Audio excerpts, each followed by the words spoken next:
Continuamos en Infobae TV, una sesión maratónica que terminó a la madrugada en el Congreso de la Nación, desde la Cámara de Diputados. Finalmente el kirchnerismo logró la aprobación de la ley para imponer directamente lo que es la Ley de Pago Soberano de Deuda Exterior. Bueno, para hablar de este tema y otros temas relacionados con la economía, estamos comunicados ya con Federico Sturzenegger. Federico Sturzenegger es diputado del PRO. Federico, Carlos Alvide te saluda. ¿Cómo estás? ¿Qué tal, Carlos? ¿Cómo estás vos? Buenas tardes. ¿Cómo estás? Bien, muy bien. Federico... Un poco cansado. Un poco cansado. Bueno, ¿cómo fue la sesión? Mira, la sesión además de larga, o sea que empezamos a las 12 del mediodía, terminamos a las 5 de la mañana. Yo te voy a destacar una cosa que a mí me impresionó a nivel personal. No lo había visto en los 6 meses, llevo poco tiempo en el Congreso, pero no lo había visto, que es que se llenaron las gradas de militantes, ¿no? Militantes jóvenes, entiendo yo que de la Cámpora, y lo que hacían era un pequeño acto, que es que cada vez que hablaba alguien de la oposición se ponían de espalda, ¿no? Y me pareció toda una cosa muy simbólica. Otra gente con más años de experiencia en el Congreso también estuvo muy impactada, porque es todo un símbolo, ¿no? El símbolo de me parece un símbolo de cómo el kirchnerismo concibe la política, ¿no? La división, el no escuchar, el autoritarismo, simbolizado en una cosa que era muy fuerte por ver chicos jóvenes que ya de alguna manera absorben esa cultura política. Fue muy fuerte para todos nosotros. Y Federico, ¿cuál es el aspecto más importante que destacás de la aprobación ayer de la ley? Bueno, esta es una ley que básicamente legisla que el Estado argentino esté fuera de la ley. Por eso nosotros nos opusimos de manera bastante coherente. Toda la oposición tiene la misma visión del tema. Uno, para construir una sociedad que funcione, se tiene que apoyar primordialmente en la ley, en cumplir la ley, en cumplir la palabra. Eso es lo que genera la confianza, eso es lo que baja los niveles de incertidumbre, eso es lo que nos permite que tengamos una sociedad que sea predecible. Y ayer básicamente lo que se hizo fue aprobar un proyecto de ley que le permite a un Estado que ha aceptado una cierta, sistema jurídico, en este caso puntualmente el de los Estados Unidos, en el cual ha transitado una cantidad de pasos y ha estado litigando durante 10 años, que cuando finalmente se finaliza un fallo que no le gusta, el gobierno dice, bueno, yo no voy a cumplir, ¿no? Entonces, para nosotros esto, Carlos, es una cosa muy, muy grave, es una cosa que tiene implicancias a futuro en términos, te repito, de la credibilidad del país, la credibilidad de su Estado. Te doy un par de ejemplos concretos. O sea, YPF cuando firma con Chevron no firman en un contrato en legislación argentina, firma en otra jurisdicción porque tiene más credibilidad y mejores instituciones. Lamentablemente tenemos que decirlo. Cuando el Estado firma un contrato con China, los chinos no aceptan que sea legislación argentina, sino que buscan una legislación internacional. Entonces, lo que ayer el proyecto contenía es, digamos, de alguna manera la prohibición de lo que se llama prórroga de jurisdicción, es decir, que cada vez que el Estado se somete a un tribunal extranjero voluntariamente, como era el caso de la deuda, después puede no cumplir, y eso va a implicar, Carlos, que en todos estos contratos la gente no va a pensar que el riesgo es el riesgo de Argentina, bueno, y es un riesgo más caro, nos va a implicar mayor costo de financiamiento, menor acceso, y en ese sentido me parece que esta ley es un paso hacia atrás de significación, no que no se pueda revertir, pero un paso hacia atrás. Cuando decís un paso hacia atrás, viene un vencimiento el 30 de septiembre por aproximadamente $200 millones de un monopar. Muchos dicen que si la Argentina no paga se va a producir la famosa acceleration, eso es que, digamos, los bonistas te pidan directamente que le pagues el bono a finish, o sea, cuando vence ese bono, todos los intereses corridos y las amortizaciones. Y quería saber cuál era tu punto de vista con respecto a la llegada de la Argentina, cómo llega la Argentina el 30 de septiembre y qué pasa después. Sí, perfecto. Las dos preguntas además fueron partes centrales de mi discurso ayer en la Cámara. O sea, por un lado, esta ley lo único que logra resolver es darle un lugar para que el ministro deposite el dinero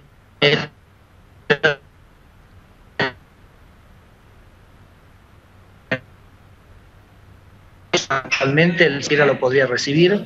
Hay que mantener un poco esta fantasía de que Argentina sigue pagando, cuando en realidad nadie está cobrando, con lo cual Argentina está en default, pero hay que mantener esa fantasía, hay que tener un lugar para depositar el dinero el 30 de septiembre. Eso sí, digamos, lo logra. Ayer el diputado Claudio Lozano, ayer y en comisión el día anterior, le preguntó, bueno, pero si esto el pliego lo permite, porque hay que hacerlo por ley.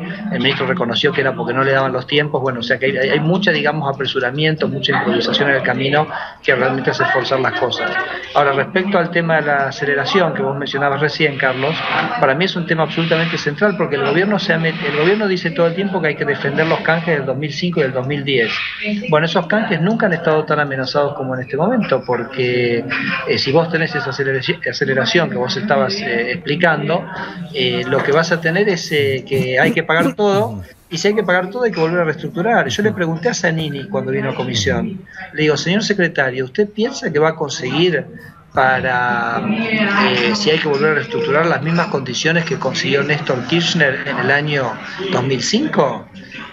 Yo creo que no va a ser muy difícil que usted las pueda volver a conseguir. Entonces, ¿por qué arriesga una reestructuración que fue exitosa y que ya la tenemos, o sea, que ya funcionó, que ya está todo programado, para tener que volver a hacerlo de foja cero y quizás terminar en condiciones peores? Y me reconoció Zanini que era un riesgo importante que ellos estaban asumiendo, un riesgo que para mí no tiene absolutamente ningún sentido para Argentina correr. Ahora, Federico, por más que el gobierno diga, la Argentina hizo en el 2005 el canje 1, en el 2010 el canje 2, y esto da la sensación que es un nuevo canje de deuda. ¿Uno lo debería llamar canje 3 de la deuda? Podrías, en realidad va a ser un canje muy chiquito, donde algunos de los bonistas reestructurados van a pedirle a sus bancos de transferir y digamos pasar al nuevo agente fiduciario que aparentemente no cumple las condiciones del contrato, con lo cual hay que ver también eso, cómo se resuelve.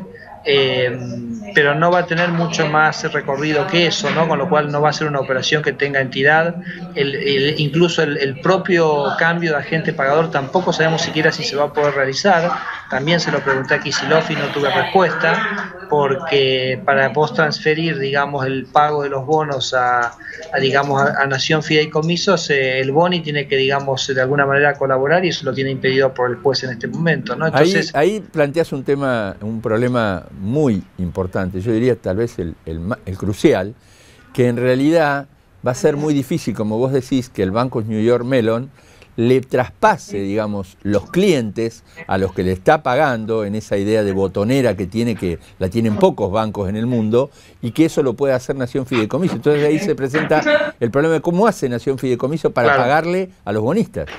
Sí, es decir, si es operativo ese canje o no, pero te digo, más allá de eso, acá la verdad que hubiera sido preferido, si el problema, por ejemplo, era la cláusula Rufo, esperar hasta enero sin hacer nada. Argentina ya está en default, o sea, ¿por qué en el medio de ese default, que ya tiene costos para Argentina, imponer una ley que básicamente pone al Estado argentino por fuera de la ley? Eso me parece que es un costo adicional que no tiene ningún sentido pagar.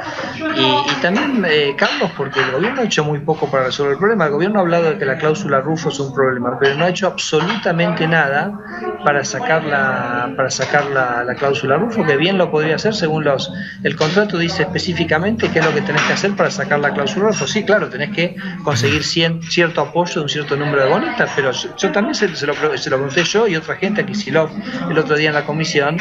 Yo no sé si se puede conseguir o no, pero digamos, hay que intentar las cosas. O sea, los problemas que hay que intentar resolverlos, y eso es lo que uno encuentra, que este gobierno se va moviendo con un nivel de improvisación muy grande. Hablando del nivel de improvisación, aparecen 3 leyes que quiere el gobierno, que es la modificación de la ley de abastecimiento, la nueva ley de defensa de la competencia y nueva ley de defensa del consumidor. Y bueno, queríamos saber cuál es la opinión y cuál es la postura de los diputados del PRO en cuanto a estas leyes. No, creo que es bastante previsible que sobre todo lo que es la ley de abastecimiento, es un rechazo absolutamente contundente. Lo que se hace ahí, fíjate, la ley de abastecimiento actual que está vigente impone, digamos, condenas penales, ¿no?, para el que hace algún tipo de especulación con mercancía, etcétera. Y fíjate qué interesante, lo que hace el proyecto del gobierno es sacarlo del ámbito del fuero penal económico, lo pasa al contencioso administrativo, que es un fuero que tiende a manejarlo, y saca la condena penal y lo pasa a una condena de multa, que para un juez es mucho más fácil imponer una condena de multa que llevar a alguien a la cárcel porque simplemente tiene algún producto en el stock o en el inventario, ¿no? Eso era prácticamente imposible que ocurriera. Hay una cosa que se llama el derecho de propiedad que está protegido por la Constitución, o sea, que es realmente una modificación que está muy armada para efectivamente extorsionar, apretar o no sabemos si, digamos, la motivación es tratar de hacerse de los sinobolsas para la liquidación de divisas o lo que fuere,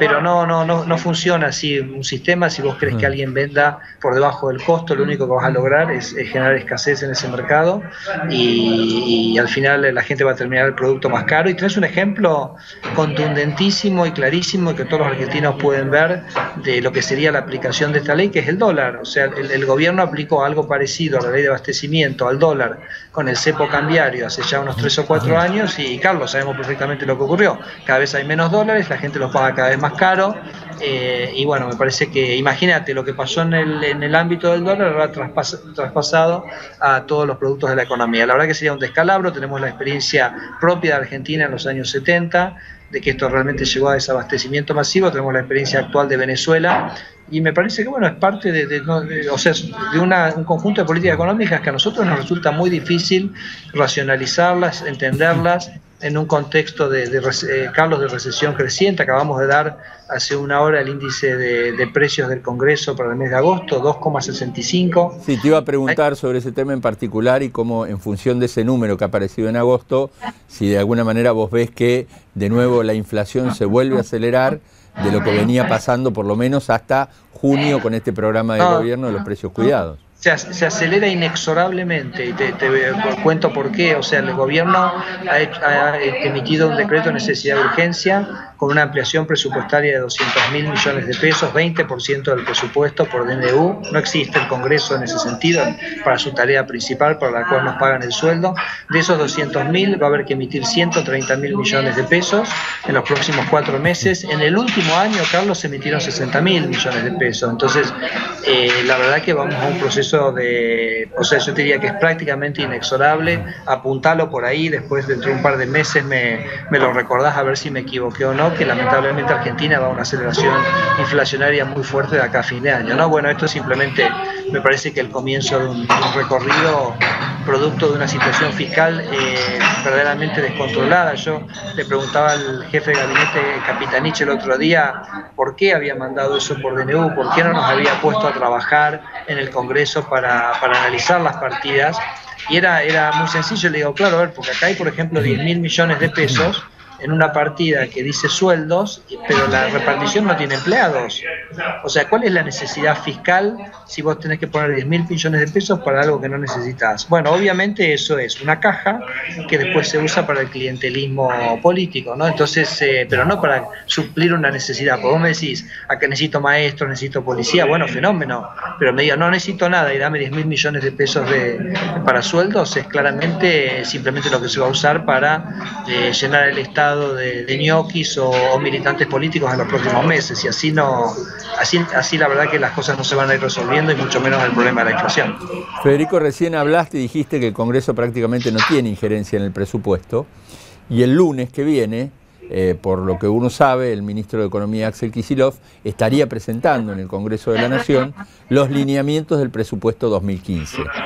Lo primero es preguntarte si tenés alguna idea de más o menos lo que viene, lo que el gobierno, algunos números se han empezado a conocer, y segundo, bueno, que en realidad va a tener que darle vuelta a este presupuesto, porque ya el presupuesto 2014 ya ha quedado totalmente fuera de lo que venían en cuanto a proyecciones. Por ejemplo, digo, el dólar, que estaba a 6.33 para este año y que ya lo tenemos en 8 pesos con 44. Sí, o sea, digo que el Congreso tiene poca injerencia porque vos no podés ampliar. Si amplias 20% del presupuesto por un decreto de necesidad y urgencia, o sea que no, eso no es lo que manda la Constitución, que repito, no es aquello por lo cual nos pagan el sueldo. el Congreso es el que tiene que velar, está la representación del pueblo para ver en qué se gasta el dinero, cómo se financia, y bueno, el gobierno tiene una estrategia que es la de subestimar los recursos para después darse márgenes de aumento de recaudación para manejarlos discrecionalmente. Por supuesto que en este caso de los 200.000 que te comentaba, supera además holgadamente el aumento de recaudación, ¿no? Por eso hay que financiarlo con emisión.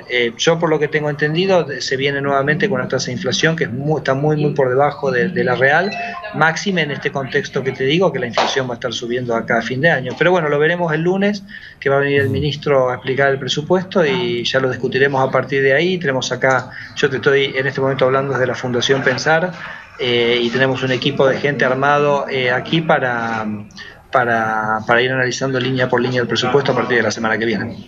La última tiene que ver con el tipo de cambio, porque vos lo mencionaste, se está dando una situación que poco a poco se va pareciendo a Venezuela en cuanto a la brecha cambiaria. La brecha cambiaria en Venezuela empezó siendo un 25, después fue el 60 y después llegó prácticamente al 100% y a superarlo. Hoy en la Argentina la brecha entre el dólar oficial y el dólar paralelo o el dólar contado con liqui es de aproximadamente el 65%. ¿Vos crees que el Banco Central de la República Argentina o el ministro de Economía, Axel Kicillof, puede aguantar hasta fin de año con esta brecha cambiaria?